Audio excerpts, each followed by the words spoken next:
Hello friends, तो अभी हम कर रहे हैं क्वेश्चन नंबर 32 जिसमें हमें दिया गया है capital employed, fixed assets, current liabilities, long term investments इसमें नहीं है और हमें निकालना है करंट रेशो।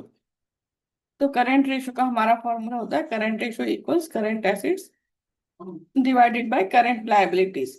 तो इसमें करंट लायबिलिटीज तो दिए हैं लेकिन करंट एसेट्स नहीं है। तो हमने क्या करना है, बैलेंस शीट बनाना है और बैलेंस शीट में हम डिफरेंट डिफरेंट लिख देंगे जहां जहां है, तो उससे हमारे करंट एसेट्स आ जाएंगे। तो जैसे कैपिटल एम्प्लॉयड है, कैपिटल एम्प्लॉयड इस साइड आता है लायबिलिटी साइड, और जिसमें हमारा share holders funds and reserve and surplus और लॉन्ग टर्म बोरोइंग्स होते हैं। ठीक है। सो ये 20 लैक्स यहाँ आ गए।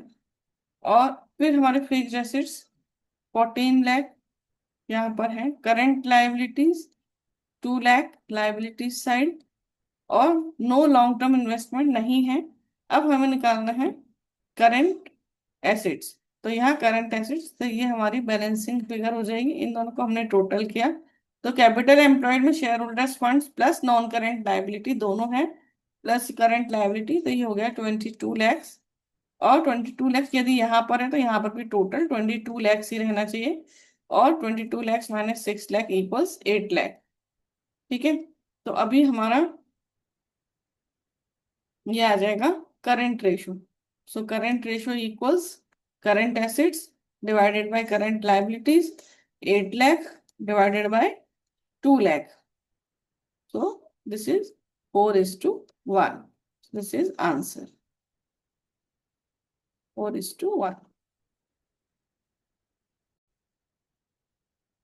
अभी हम कर रहे हैं क्वेश्चन नंबर 33 जिसमें इन्वेंट्री हमें दिया हुआ है 3 lakh, liquid acids 12 lakhs, current quick ratio 2:1 और हमें करंट रेशो फाइंड आउट करना है।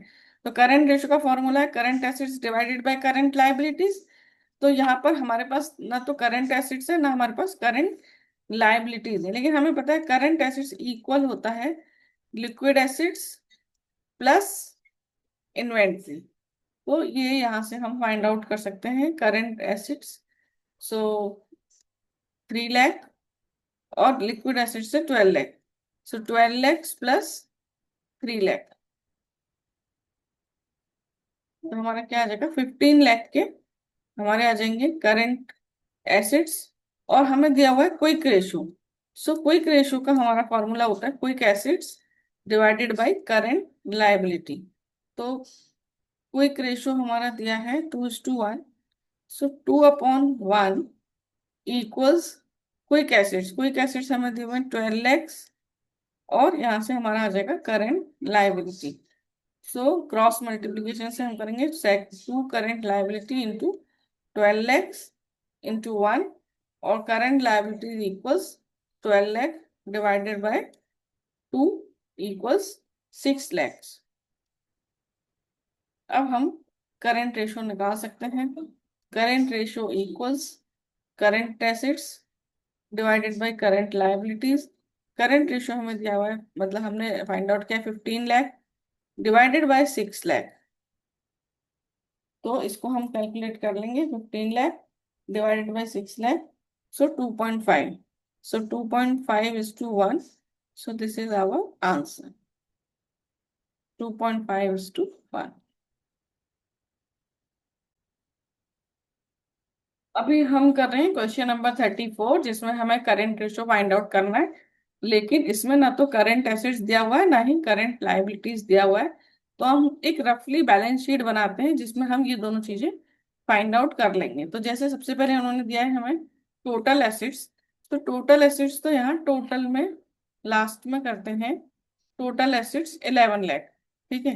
तो यदि यहाँ पर 11 लैख है तो यहाँ पर भी इसका टोटल भी 11 लैख रहना चाहिए। 11 लैख टोटल एसेट्स और total liabilities and capital will be same. फिर फिक्स्ड एसेट्स, फिक्स्ड एसेट्स है हमारा 5 लैख। कैपिटल एम्प्लॉयड है हमारा, कैपिटल एम्प्लॉयड में share holder funds plus non current liability दोनों आते हैं। सो ये है हमारा 10 लैख। उसके बाद कोई भी लॉन्ग टर्म इन्वेस्टमेंट नहीं है। अब यहाँ पर fixed assets, long term investment और करंट एसेट्स आते हैं। तो करंट एसेट्स हमारा बैलेंसिंग फिगर हो जाएगा 6 लैक्स और यहाँ पर हमारे share holders funds non current liability आते हैं और बैलेंसिंग हो जाएगा करंट लायबिलिटी। सो 1 लाख। अब हम करंट रेशो निकाल सकते हैं। Current ratio equals current assets divided by current liabilities. So 6 lakh divided by 1 lakh. So 6:1. So this is answer.